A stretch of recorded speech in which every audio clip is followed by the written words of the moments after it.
Halo guys, perkenalkan nama saya Syahrini Nostadi Lauri, Prodi Pariwisata Budaya dan Keagamaan, Grup A.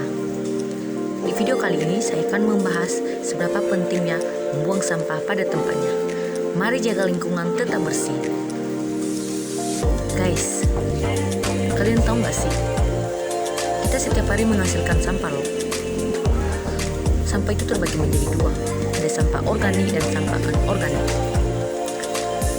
Tapi sayangnya, masih banyak lagi masyarakat yang membuang sampah tidak pada tempatnya, yang akibatnya terjadi banjir,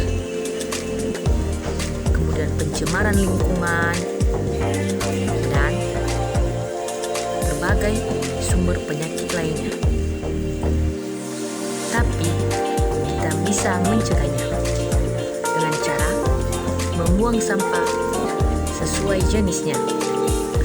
Kertas, plastik, organik, kaca, serta baterai. Dan yang paling pentingnya, kita perlu menerapkan 3R.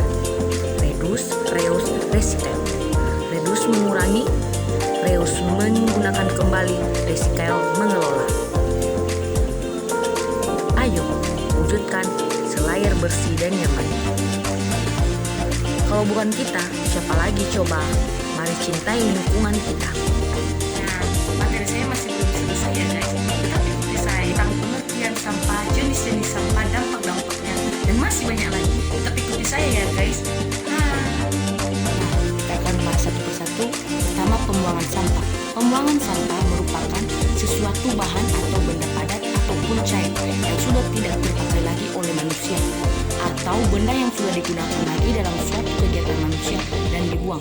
Kemudian jenis-jenis sampah terbagi menjadi dua, ada sampah organik dan sampah anorganik.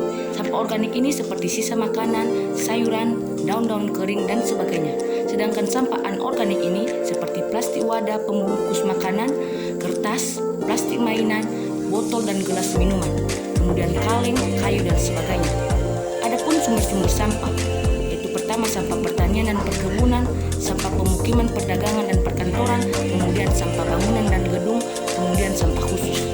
Nah, dampak-dampak pembuangan sampah terhadap manusia dan lingkungan ada terhadap kesehatan, kemudian terhadap lingkungan. Terhadap kesehatan terjadi pada diare, kolera, tipus dan demam berdarah. Kemudian cacing pita yang dapat menyebar melalui rantai makanan, di mana cacing dikonsumsi sebelumnya oleh ternak melalui makanannya yang berupa sisa makanan dan sampah. Kemudian minamata. Minamata ini terdapat di Jepang yang disebabkan karena masyarakat yang mengonsumsi ikan yang terkontaminasi sampah beracun. Kemudian dampak terhadap lingkungan. Dampak yang terjadi pada lingkungan baik darat dan udara maupun percairan, yaitu pencemaran darat yang dapat ditimbulkan yang dapat mengganggu estetika lingkungan. Kemudian adapun cara pembuangan sampah secara benar dan tidak benar. Nah, secara benarnya yaitu pertama, memisahkan antara sampah yang bisa didaur ulang dan yang tidak bisa didaur ulang. Kemudian memisahkan antara sampah organik atau yang basah dengan sampah non organik atau yang kering. Kemudian membuang sampah pada tempatnya baik milik publik atau umum maupun pribadi. Kemudian memberikan sampah yang masih bernilai secara cuma-cuma atau gratis pada tukang beling atau tukang loak barang bekas.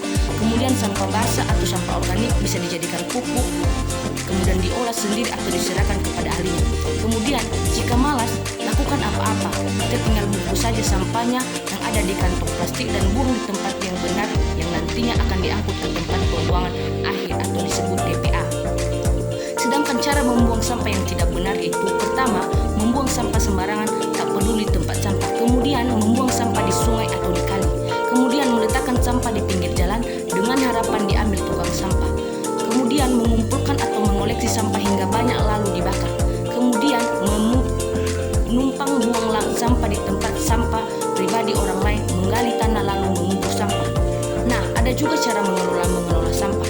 Pertama yaitu memilih sampah organik atau non-organik, kemudian pembuatan kompos yang dimanfaatkan sebagai pupuk untuk tanaman, kemudian pendaur ulang secara 3R.